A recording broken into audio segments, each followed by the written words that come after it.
Todo mundo acha que Trump está louco por impor tarifas de 145% sobre produtos chineses.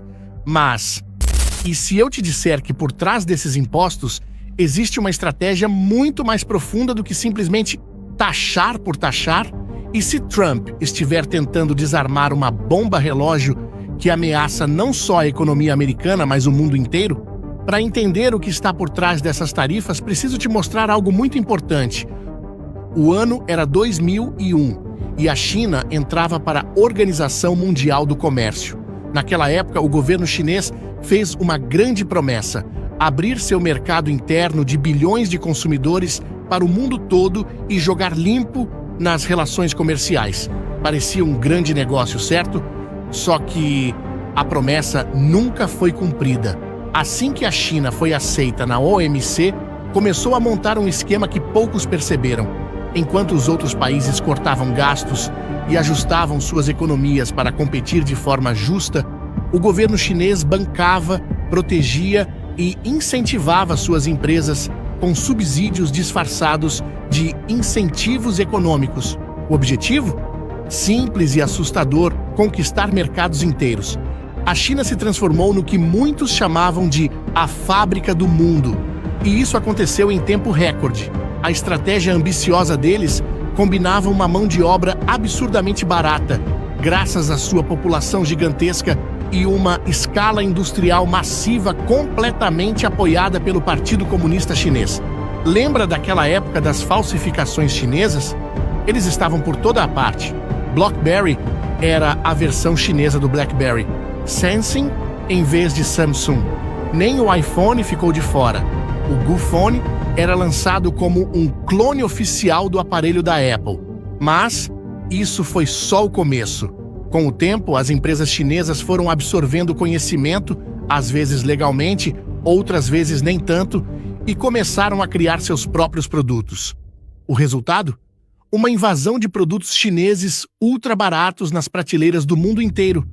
Mas, enquanto os consumidores sorriam com os preços baixos, algo terrível acontecia nos bastidores. Milhões de empregos simplesmente desapareceram.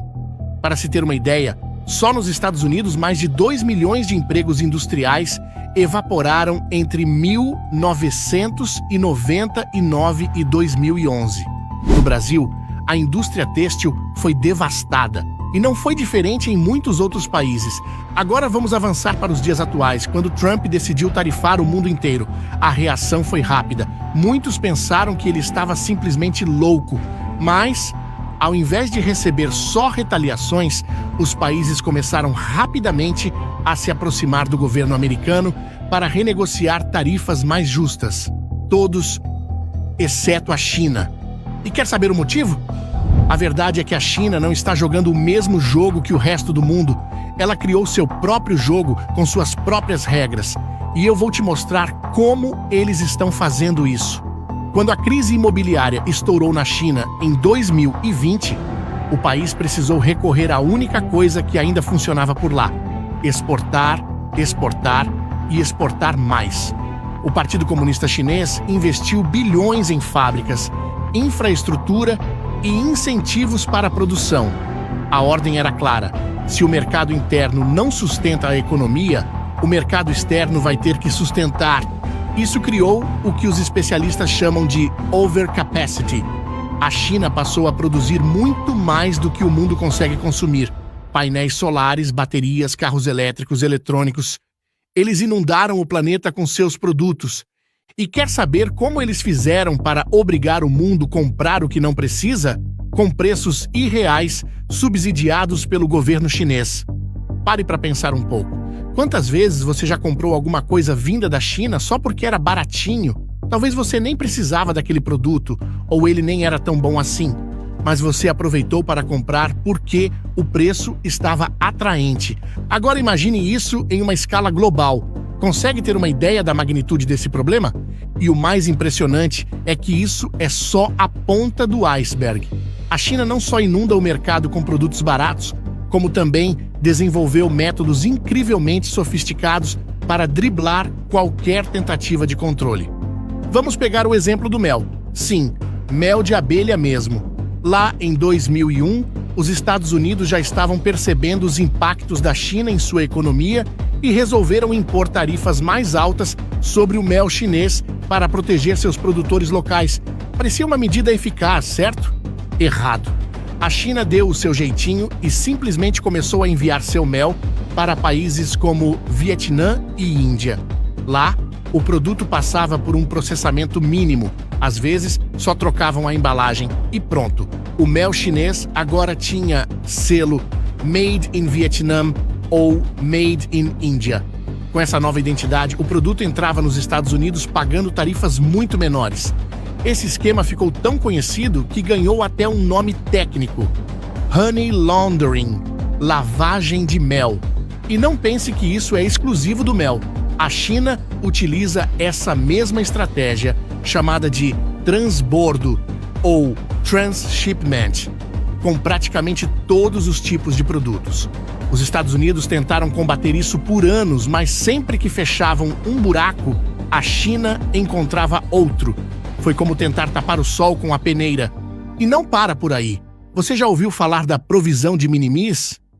É uma regra que permite que produtos com valor abaixo de $800 entrem nos Estados Unidos sem pagar tarifas. Foi criada para turistas que trazem lembranças de viagem. Mas adivinha quem se aproveitou mais disso? Empresas chinesas. A Temu e Shein transformaram essa regra em um negócio bilionário. Elas enviavam contêineres cheios para o México e Canadá, onde dividiam a mercadoria em pequenos pacotes de menos de $800. Depois, esses pacotes entravam nos Estados Unidos pela fronteira terrestre, sem pagar um centavo de tarifa. Só no ano passado, mais de 1 bilhão de pacotes foram enviados usando essa brecha. 1 bilhão. E o pior, como esses produtos não são contabilizados como importações diretas da China, eles nem aparecem nas estatísticas oficiais do déficit comercial. É por isso que as medidas de Trump, que muitos consideraram radicais, começam a fazer sentido quando você conhece todo esse contexto. Não adiantava tarifar apenas a China se ela podia facilmente desviar seus produtos por outros países. Era preciso fechar todos os buracos de uma vez. Agora, as tarifas de 145% impostas por Trump estão tendo um efeito devastador. Em Guangzhou, um importante centro comercial da China, pequenas e médias empresas que dependem das exportações para os Estados Unidos estão completamente paralisadas. Na imensa feira de Cantão, que reúne mais de 30 mil empresas chinesas, os pavilhões estão lotados de produtos que deveriam estar a caminho dos Estados Unidos, mas agora se acumulam em armazéns. Fabricantes de eletrodomésticos, batedeiras, aspiradores de pó e outros produtos para casa estão em um limbo comercial. Para você ter uma ideia, muitas dessas empresas têm metade ou mais de sua produção destinada ao mercado americano. Com as tarifas, o preço final desses produtos nos Estados Unidos seria tão alto que simplesmente não teriam como competir. O resultado? Produção interrompida e mercadorias encaixotadas. Em Nanjing, uma fábrica da Volkswagen fechou depois de 16 anos de operação, deixando centenas de trabalhadores sem emprego, muitos sem receber seus salários.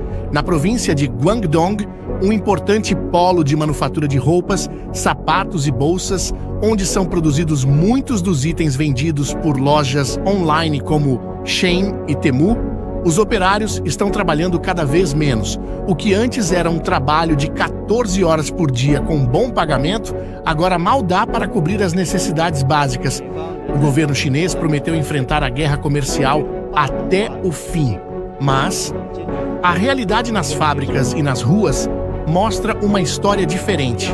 Muitas empresas estão desesperadamente tentando encontrar novos mercados Europa, Arábia Saudita, até mesmo a Rússia. Só que substituir um mercado que compra mais de 400 bilhões de dólares em produtos anualmente não é tarefa fácil.